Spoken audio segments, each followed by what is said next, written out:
Hi hello friends, ಎಲ್ಲರಿಗೂ ನಮಸ್ಕಾರ. ಎಲ್ಲರಿಗೂ ನಮ್ಮ ಅಮ್ಮನ ಅಡುಗೆಗೆ ಸ್ವಾಗತ. ಹೊಸದಾಗಿ ನಮ್ಮ ಚಾನಲ್ನ ನೋಡ್ತಾ ಇದ್ದರೆ ದಯವಿಟ್ಟು ಸಬ್ಸ್ಕ್ರೈಬ್ ಮಾಡಿ, ಹಾಗೆ ಪಕ್ಕದಲ್ಲಿ ಬರುವ ಬೆಲ್ ಐಕನ್ ಆಲ್ ಅಂತ ಆಪ್ಷನ್ ಸೆಲೆಕ್ಟ್ ಮಾಡ್ಕೊಳ್ಳಿ. ಆವಾಗ ನಾವು ಹಾಕುವ ವೀಡಿಯೋಸ್ ಎಲ್ಲ ನಿಮಗೆ ನೋಟಿಫಿಕೇಷನ್ ಆಗಿ ಬರುತ್ತೆ. ಬನ್ನಿ, ವಿಡಿಯೋದಲ್ಲಿ ಹಾಗಲಕಾಯಿಂದ ಕರಿ ಹೇಗೆ ಮಾಡೋದಂತ ನೋಡ್ಕೊಬರೋಣ. ಇದು ಅನ್ನಕ್ಕೆ ಚಪಾತಿಗೆ ಸೂಪರ್ ಕಾಂಬಿನೇಷನ್. ಹೇಗೆ ಮಾಡೋದಂತ ನೋಡ್ಕೊಬರೋಣ. ಅದಕ್ಕಿಂತ ಮುಂಚೆ ವಿಡಿಯೋಗೊಂದು ಲೈಕು, ಶೇರು, ಕಮೆಂಟ್ ಮಾಡೋದು ಮಾತ್ರ ಮರಿಬೇಡಿ. ಬನ್ನಿ, ಹೇಗೆ ಮಾಡೋದಂತ ನೋಡ್ಕೊಬರೋಣ. ಮೊದಲು ಒಂದು ಬೌಲಿಗೆ 2 ಹಾಗಲಕಾಯಿನ ಕಟ್ ಮಾಡಿ ಹಾಕ್ಕೊಂಡಿದ್ದೀವಿ. ಸ್ವಲ್ಪ ಉಪ್ಪು, 1/4 ಟೀ ಸ್ಪೂನ್ ಅರಿಶಿನ ಪುಡಿ ಹಾಕ್ಕೊಂಡು ಎಲ್ಲ ಕ್ಲೀನಾಗಿ ಚೆನ್ನಾಗಿ ಮಿಕ್ಸ್ ಮಾಡ್ಕೊಬೇಕು ಫ್ರೆಂಡ್ಸ್. ಹಾಗೆ ಫ್ರೆಂಡ್ಸ್, ನಿಮ್ಗೆ ಯಾರಿಗೆಲ್ಲ ಹಾಗಲಕಾಯಿ ತುಂಬ ಇಷ್ಟ, ಯಾರಿಗೆಲ್ಲ ತುಂಬ ಇಷ್ಟ ಇಲ್ಲ, ಅವ್ರು ಕಮೆಂಟ್ ಮೂಲಕ ತಿಳಿಸಿ. ಹಾಗೆ ಹಾಗಲಕಾಯಿಂದ ಇನ್ನೂ ಹೊಸ ರೆಸಿಪೀಸ್ ಬೇಕಂದ್ರೂ ಕಮೆಂಟ್ ಮಾಡಿ, ನಾವು ಮುಂದಿನ ವೀಡಿಯೋದಲ್ಲಿ ಅಪ್ಲೋಡ್ ಮಾಡ್ತೀವಿ. ಇವಾಗ ಒಂದು ಪ್ಲೇಟ್ ಮುಚ್ಚಿ ಸ್ವಲ್ಪ ಹೊತ್ತು ಬಿಡೋಣ. ಇವಾಗ ಸ್ಟವ್ ಹಚ್ಚಿ ಒಂದು ಕಡಾಯಿ ಇಟ್ಕೊಂಡಿದ್ದೀವಿ. ಕಡಾಯಿಗೆ 2 ಟೇಬಲ್ ಸ್ಪೂನ್ ಕಡಲೆ ಬೀಜ ಹಾಕ್ಕೊಂಡಿದ್ದೀವಿ, 1 ಟೀ ಸ್ಪೂನ್ ಉದ್ದಿನ ಕಾಳು ಹಾಕ್ಕೊಂಡಿದ್ದೀವಿ, 1 ಟೀ ಸ್ಪೂನ್ ಕಡಲೆಬೇಳೆ ಹಾಕ್ಕೊಂಡಿದ್ದೀವಿ, ಅರ್ಧ ಟೀ ಸ್ಪೂನ್ ಜೀರಿಗೆ ಹಾಕ್ಕೊಂಡಿದ್ದೀವಿ, 2 ಬ್ಯಾಡಗಿ ಚಿಲ್ಲಿ ಹಾಕ್ಕೊಂಡು ಚೆನ್ನಾಗಿ ಫ್ರೈ ಮಾಡ್ಕೊಬೇಕು. ಸೊ ಇದೇ ರೀತಿ ಎಲ್ಲ ಚೆನ್ನಾಗಿ ಫ್ರೈ ಮಾಡ್ಕೊತಾ ಇರಬೇಕು. ಇವಾಗ 1 ಟೇಬಲ್ ಸ್ಪೂನ್ ಕರಿಬೇವಿನ ಸೊಪ್ಪು ಹಾಕ್ಕೊಂಡು ಫುಲ್ಲು ಎಲ್ಲ ಗೋಲ್ಡನ್ ಬ್ರೌನ್ ಬರಬೇಕು, ಅಲ್ಲಿವರೆಗೂ ಫ್ರೈ ಮಾಡ್ಕೊತಾ ಇರಬೇಕು. ಸೊ ಇಲ್ಲಿ ನೋಡಿ ಎಲ್ಲ ಚೆನ್ನಾಗಿ ಫ್ರೈ ಆಗಿದೆ. ಸೊ ಈಗ ಇದನ್ನ ನಾವು ಮಿಕ್ಸಿಯಲ್ಲಿ ರುಬ್ಕೊಂಬರ್ಬೇಕಾಗುತ್ತೆ. ಅದಕ್ಕಿಂತ ಮುಂಚೆ ಒಂದು ಸ್ವಲ್ಪ ತಣ್ಣಗಾಗಕ್ಕೆ ಬಿಡೋಣ. ಸೊ ಇವಾಗ ನೋಡಿ ಒಂದು ಚಿಕ್ಕ ಜಾರಿಗೆ ಎಲ್ಲ ಹಾಕ್ಕೊತಾ ಇದ್ದೀವಿ. ಎಲ್ಲ ಹಾಕ್ಕೊಂಡು ಚೆನ್ನಾಗಿ ಮಿಕ್ಸಿಯಲ್ಲಿ ರುಬ್ಕೊಂಬರ್ಬೇಕಾಗುತ್ತೆ. ಸೊ ಇವಾಗೆಲ್ಲ ಹಾಕ್ಕೊಂಡಿದ್ದೀವಿ, ಮಿಕ್ಸಿಯಲ್ಲಿ ರುಬ್ಕೊಂಬರೋದಷ್ಟೇ ಫ್ರೆಂಡ್ಸ್.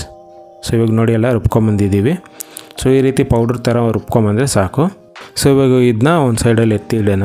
ಸೊ ಇವಾಗ ಆವಾಗಲೇ ನಾವು ಒಂದು 10 ರಿಂದ 15 ನಿಮಿಷ ಬಿಟ್ಟಿದ್ವಲ್ಲ. ಸೊ ಇದನ್ನ ಒಂದು ಸ್ವಲ್ಪ ಕ್ಲೀನಾಗಿ ಮಿಕ್ಸ್ ಮಾಡಿಕೊಂಡು ಇದರಲ್ಲಿರೋ ನೀರಿನ ಅಂಶ ಎಲ್ಲ ಹೊರ ತೆಗಿಬೇಕಾಗುತ್ತೆ. ಸೊ ನೋಡಿ ಇದೇ ರೀತಿ ಸ್ವಲ್ಪ ನೀರನ್ನೆಲ್ಲ ತೆಗಿಬೇಕು. ಸೊ ಈ ರೀತಿ ಮಾಡೋದ್ರಿಂದ ಇದರಲ್ಲಿರೋ ಕಹಿ ಅಂಶ ಎಲ್ಲ ಬಂದುಬಿಡುತ್ತೆ. ಸೊ ಹಾಗಲಕಾಯಿ ಕರಿಯಲ್ಲಿ ಸೊ ಅಷ್ಟೊಂದು ಕಹಿ ಅಂಶ ಇರೋದಿಲ್ಲ ಈ ರೀತಿ ಮಾಡೋದ್ರಿಂದ. ಸೊ ಸ್ವಲ್ಪ ಜನ ಕಹಿ ಇರುತ್ತೆ ಅಂತ ಹಾಗಲಕಾಯಿ ತಿನ್ನೋದಿಲ್ಲ. ಈ ರೀತಿ ಮಾಡಿಕೊಂಡು ಕರಿ ಮಾಡೋದ್ರಿಂದ ಸಖತ್ತಾಗಿರುತ್ತೆ ಫ್ರೆಂಡ್ಸ್, ಟೇಸ್ಟಿಯಾಗಿರುತ್ತೆ. ಸೊ ಇವಾಗ ಸ್ಟವ್ ಹಚ್ಚಿ ಒಂದು ಕಡಾಯಿ ಇಟ್ಕೊಂಡು ಕಡಾಯಿಗೆ 2 ರಿಂದ 3 ಟೇಬಲ್ ಸ್ಪೂನ್ ಎಣ್ಣೆನ ಹಾಕ್ಕೊಂಡಿದ್ದೀವಿ. ಎಣ್ಣೆ ಎಲ್ಲ ಬಿಸಿ ಆದಮೇಲೆ ಸೊ ನಾವು ಏನು ಹಾಗಲಕಾಯಿ ಕಟ್ ಮಾಡಿ ಇಟ್ಕೊಂಡಿದ್ವೋ ಅದನ್ನ ಹಾಕ್ಕೊಂಡು ಒಂದು ಸ್ವಲ್ಪ ಹಸಿ ವಾಸನೆ ಹೋಗೋ ತನಕ ಇಲ್ಲಿ ಫ್ರೈ ಮಾಡ್ಕೊತಾ ಇರಬೇಕಾಗುತ್ತೆ. ಸೊ ಇಲ್ಲಿ ನೋಡಿ ಎಲ್ಲ ಚೆನ್ನಾಗಿ ಫ್ರೈ ಆಗಿದೆ. ಇದನ್ನ ನಾವು ಒಂದು ಪ್ಲೇಟ್ಗೆ ಟ್ರಾನ್ಸ್ಫರ್ ಮಾಡ್ಕೊಳೋಣ. ಸೊ ಇಲ್ಲಿ ನೋಡಿ ನಾವು ಎಲ್ಲ ಒಂದು ಪ್ಲೇಟ್ಗೆ ಹಾಕ್ಕೊತಾ ಇದ್ದೀವಿ. ಸೊ ಇದೆಲ್ಲ ಒಂದು ಪ್ಲೇಟ್ಗೆ ಹಾಕ್ಕೊಂಡಿದ್ದಾದಮೇಲೆ ತಿರ್ಗಾ ಕಡಾಯಿಗೆ ನಾವು 3 ರಿಂದ 4 ಟೇಬಲ್ ಸ್ಪೂನ್ ಎಣ್ಣೆನ ಹಾಕ್ಕೊಂಡು ಎಣ್ಣೆ ಎಲ್ಲ ಬಿಸಿ ಆದಮೇಲೆ ಅರ್ಧ ಟೀ ಸ್ಪೂನ್ ಸಾಸಿವೆ ಹಾಕ್ಕೊಂಡಿದ್ದೀವಿ, ಅರ್ಧ ಟೀ ಸ್ಪೂನ್ ಜೀರಿಗೆ ಹಾಕ್ಕೊಂಡಿದ್ದೀವಿ, ಅರ್ಧ ಟೀ ಸ್ಪೂನ್ ಉದ್ದಿನ ಕಾಳು ಹಾಕ್ಕೊಂಡಿದ್ದೀವಿ, 15 ಬೆಳ್ಳುಳ್ಳಿ ಹಾಕ್ಕೊಂಡಿದ್ದೀವಿ. ಇದನ್ನೆಲ್ಲ ಹಾಕ್ಕೊಂಡು ಸ್ವಲ್ಪ ಕ್ಲೀನಾಗಿ ಫ್ರೈ ಮಾಡ್ಕೊಬೇಕಾಗುತ್ತೆ.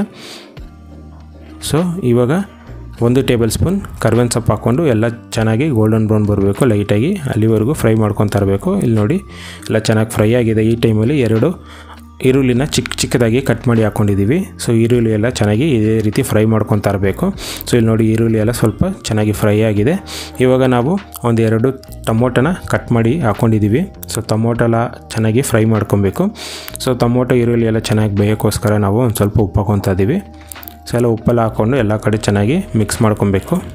ಸೊ ಈರುಳ್ಳಿ ಮತ್ತು ಟೊಮೊಟೊ ಒಂದು ಸ್ವಲ್ಪ ಚೆನ್ನಾಗಿ ಬೇಯೋಕ್ಕೋಸ್ಕರ ಒಂದು ಪ್ಲೇಟ್ ಮುಚ್ಚಿ ಒಂದು 3 ರಿಂದ 4 ನಿಮಿಷ ಬಿಡೋಣ. ಸೊ ಇವಾಗೆಲ್ಲ ಆಗಿದೆ. ಪ್ಲೇಟ್ ಓಪನ್ ಮಾಡಿ ಒಂದು ಸ್ವಲ್ಪ ಕ್ಲೀನಾಗಿ ಮಿಕ್ಸ್ ಮಾಡ್ಕೊಬೇಕು. ಸೊ ನೋಡಿ ಟೊಮೊಟೊ ಎಲ್ಲ ಸ್ವಲ್ಪ ಸಾಫ್ಟ್ ಆಗಿದೆ. ಸೊ ಇಷ್ಟು ಸಾಕು ಫ್ರೆಂಡ್ಸ್. ಇವಾಗ ನಾವು 1 ಟೇಬಲ್ ಸ್ಪೂನ್ ಧನಿಯಾ ಪುಡಿ ಹಾಕ್ಕೊತಾ ಇದ್ದೀವಿ. ಹಾಗೆ 1 ಟೇಬಲ್ ಸ್ಪೂನ್ ಅಚ್ಚಕಾರದ ಪುಡಿ ಹಾಕ್ಕೊಂಡು ಚೆನ್ನಾಗಿ ಮಿಕ್ಸ್ ಮಾಡ್ಕೊಬೇಕು. ಎಲ್ಲ ಚೆನ್ನಾಗಿ ಫ್ರೈ ಆಗಬೇಕು, ಅಲ್ಲಿವರೆಗೂ ನಾವು ಬಿಡಬೇಕಾಗುತ್ತೆ. ಸೊ ಇಲ್ಲಿ ನೋಡಿ ಎಲ್ಲ ಚೆನ್ನಾಗಿ ಫ್ರೈ ಆಗಿದೆ. ಸೊ ಈ ಟೈಮಲ್ಲಿ ನಾವು ಹಾಗಲಕಾಯಿನ ಹಾಕ್ಕೊಳ್ಳೋಣ. ಆವಾಗಲೇ ಫ್ರೈ ಮಾಡಿ ಇಟ್ಕೊಂಡಿದ್ವಲ್ಲ ಅದನ್ನ ಹಾಕ್ಕೊಂಡು ಎಲ್ಲ ಮಿಕ್ಸ್ ಮಾಡ್ಕೊಳ್ಳೋಣ. ಎಲ್ಲ ಏನು ಮಸಾಲ ಇದೆಯೋ ಅದೆಲ್ಲ ಹಾಗಲಕಾಯಿಗೆ ಸ್ಪ್ರೆಡ್ ಆಗಬೇಕು, ಅಲ್ಲಿವರೆಗೂ ಮಿಕ್ಸ್ ಮಾಡ್ಕೊತಾ ಇರೋಣ. ಸೊ ಇಲ್ಲಿ ನೋಡಿ ಎಲ್ಲ ಚೆನ್ನಾಗಿ ಮಿಕ್ಸ್ ಮಾಡ್ಕೊಂಡಿದ್ದಾಗಿದೆ. ಇವಾಗ ನಾವು ಆವಾಗಲೇ ಮಿಕ್ಸಿಯಲ್ಲಿ ರುಬ್ಕೊಂಬಂದಿದ್ವಲ್ಲ ಆ ಪೌಡ್ರನ್ನ ಇಲ್ಲಿ ಹಾಕ್ಕೊಳ್ಳೋಣ.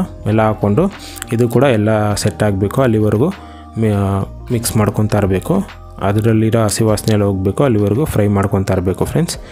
ಸೊ ಇಲ್ಲಿ ನೋಡಿ ಎಲ್ಲ ಆಗಿದೆ. ಇವಾಗ 1 ಗ್ಲಾಸು ನೀರು ಹಾಕ್ಕೊತಾ ಇದ್ದೀವಿ. ಸೊ ಇಲ್ಲಿ ನೀರು ನಿಮ್ಗೆ ಎಷ್ಟು ಬೇಕೋ ನೋಡ್ಕೊಂಡು ಹಾಕ್ಕೊಳ್ಳಿ. ಸೊ ನಮಗೆ ನೀರು ಎಷ್ಟು ಬೇಕಾಗಿತ್ತು ಹಾಕ್ಕೊಂಡಿದ್ದೀವಿ.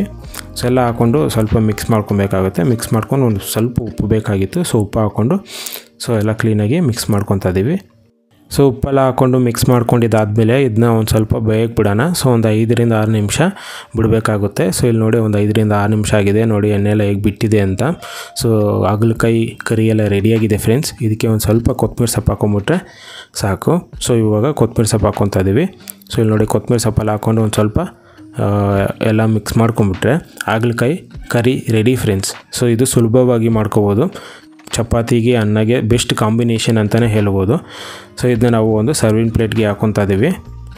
ಸೊ ನೋಡಿದ್ರಲ್ಲ ಹಾಗಲಕಾಯಿ ಕರಿ ಹೇಗೆ ಮಾಡೋದು ಅಂತ. ನೀವು ಒಂದು ಸಲ ಟ್ರೈ ಮಾಡಿ, ಹೇಗೆ ಬಂತು ಅಂತ ಕಮೆಂಟ್ ಮಾಡಿ. ಹಾಗೆ ಫ್ರೆಂಡ್ಸ್ ಆ್ಯಂಡ್ ಫ್ಯಾಮಿಲಿಗೆ ಶೇರ್ ಮಾಡಿ, ಲೈಕ್ ಮಾಡೋದು ಮಾತ್ರ ಮರಿಬೇಡಿ ಫ್ರೆಂಡ್ಸ್. ಹಾಗೆ ನಮ್ಮಮ್ಮನ ಅಡುಗೆ ಚಾನಲ್ನ ಸಬ್ಸ್ಕ್ರೈಬ್ ಮಾಡ್ಕೊಳ್ಳಿ. ಪಕ್ಕದಲ್ಲಿ ಬರುವ ಬೆಲ್ಲೈಕನ್ ಆಲ್ ಅಂತ ಆಪ್ಷನ್ ಸೆಲೆಕ್ಟ್ ಮಾಡ್ಕೊಳ್ಳಿ. ಆವಾಗ ನಾವು ಹಾಕುವ ವೀಡಿಯೋಸ್ ಎಲ್ಲ ನಿಮಗೆ ನೋಟಿಫಿಕೇಷನ್ ಆಗಿ ಬರುತ್ತೆ.